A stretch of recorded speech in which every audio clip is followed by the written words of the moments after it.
Ada satu kalimat yang tidak akan pernah aku lupa, yaitu pernah tulus namun dibalas dengan luka serius. Jika seseorang tidak bahagia atas kehadiranmu, maka buatlah dia bahagia dengan kepergian.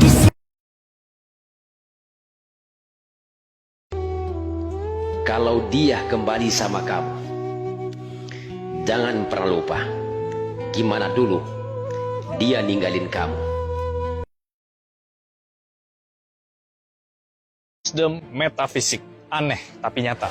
Yang pertama, kalau aura Anda dan hawa kebenaran Anda cukup kuat, kebajikan atau spiritual Anda sudah cukup matang, maka siapa yang mencoba membuli Anda, dia akan ketimpa sialnya. Kamu nggak perlu membalas apapun, tapi semesta memiliki power dan hukum sebab akibat yang adil untuk membelamu dan akan menghukum mereka yang mencoba membuli Anda. Mau percaya atau tidak, saya sudah pernah menyaksikannya. Damage-nya luar biasa. Yang kedua, kalau kamu bertemu seseorang dan merasakan ada kurang nyaman dengan dia, itu artinya indera keenammu mengatakan, jangan terlalu dekat dengan dia.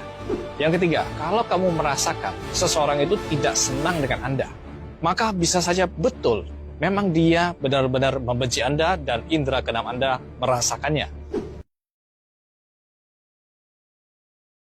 Viral hari ini, seorang nenek renta datang dengan langkah gemetar ke restoran megah milik anak kandungnya sendiri, Bu Hajah. Dengan suara lirih, ia hanya meminta sedikit nasi untuk mengisi perut yang kosong. Namun alih-alih memberi, Bu Hajah justru merasa malu di hadapan para tamu. Ia menyiramkan makanan panas ke wajah ibunya sendiri. Nenek itu menangis, tubuhnya lemah, hingga akhirnya jatuh sakit dan dibawa ke sebuah yayasan. Tak berselang lama, restoran megah dan seluruh harta Bu Hajah habis dilalap api, ludes tak tersisa. Warganet menyebutnya sebagai balasan cepat karena durhaka kepada orang tua. Pelajaran besar untuk kita semua, jangan pernah sakiti orang tua karena doa dan air mata mereka bisa menjadi doa paling mustajab. Setuju? Like dan komen, sebarkan kisah ini agar jadi pengingat untuk semua anak di luar sana. Kalau jagoan bener jangan cuma ngomong. Kalau memang sampean mau berjihad dengan jiwa raganya, sampean pimpin dong. Jangan lari ya kalau ketemu dengan patriot Garuda Nusantara. Jangan lari. Kita bisa berhadapan ini kalau sampean mau menunjukkan. Karena itu matikanlah dalam dirimu segala sesuatu yang duniawi, yaitu percabulan, kenajisan, hawa nafsu, nafsu jahat, dan juga keserakahan, yang sama dengan penyembahan berhala. Semuanya itu mendatangkan murka Allah atas orang-orang durhaka. Kalau Yesus itu cuma guru bijak, mana ada guru yang bisa nyuruh badai diam, air tenang, terus orang mati hidup lagi. Coba bayangin, ada badai segede gitu, terus Yesus cuma ngomong, diam, tenanglah, langsung laut patuh. Itu jelas kuasa Tuhan.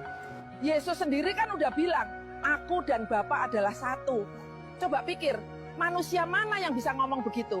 Yesus aja bilang, dosamu diampuni.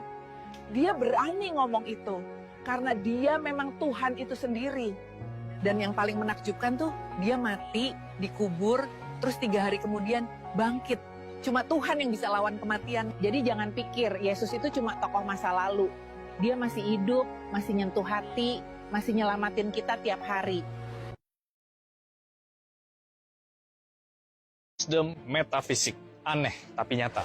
Yang pertama, kalau aura Anda dan hawa kebenaran Anda cukup kuat, kebajikan atau spiritual Anda sudah cukup matang, maka siapa yang mencoba membuli Anda, dia akan ketimpa sialnya.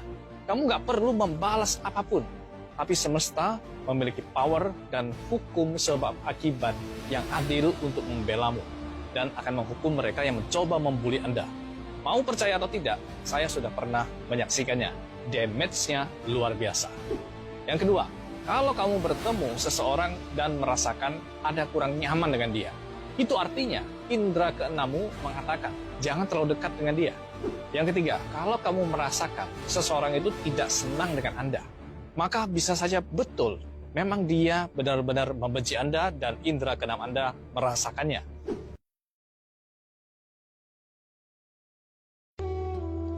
Kalau dia kembali sama kamu, jangan pernah lupa gimana dulu dia ninggalin kamu.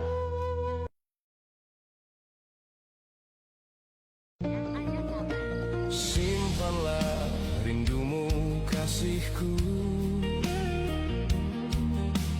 jangan kau beri pada siapapun, demi janji kita untuk kita berdua selamanya, kau dan aku satu.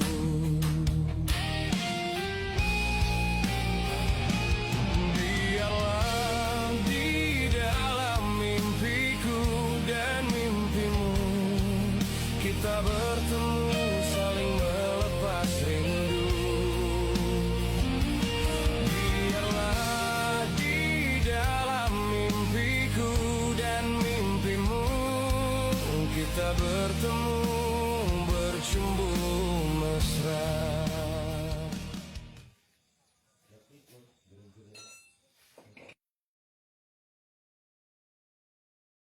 Tanda-tanda orang yang sudah mengenal diri sejati.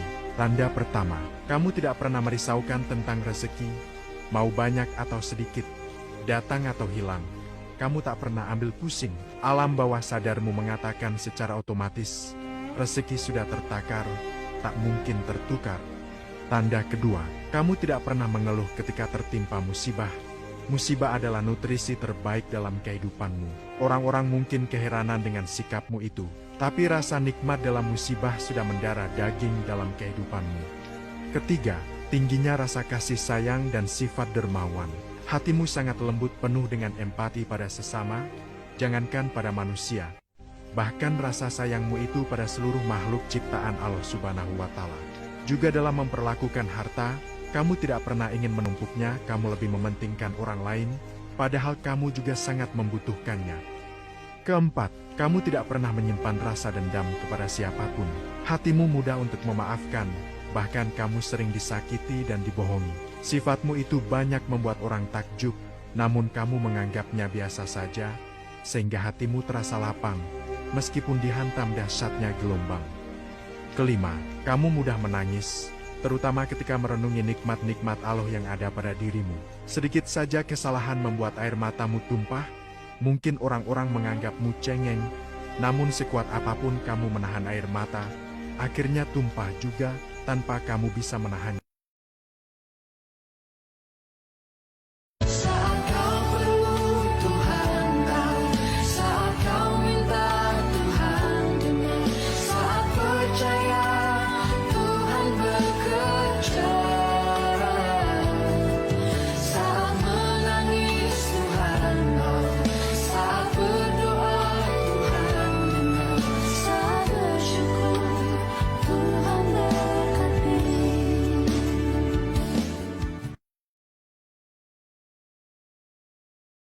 Tanda-tanda orang yang sudah mengenal diri sejati.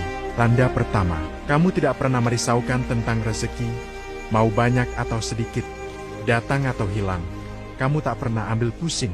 Alam bawah sadarmu mengatakan secara otomatis, rezeki sudah tertakar, tak mungkin tertukar. Tanda kedua, kamu tidak pernah mengeluh ketika tertimpa musibah.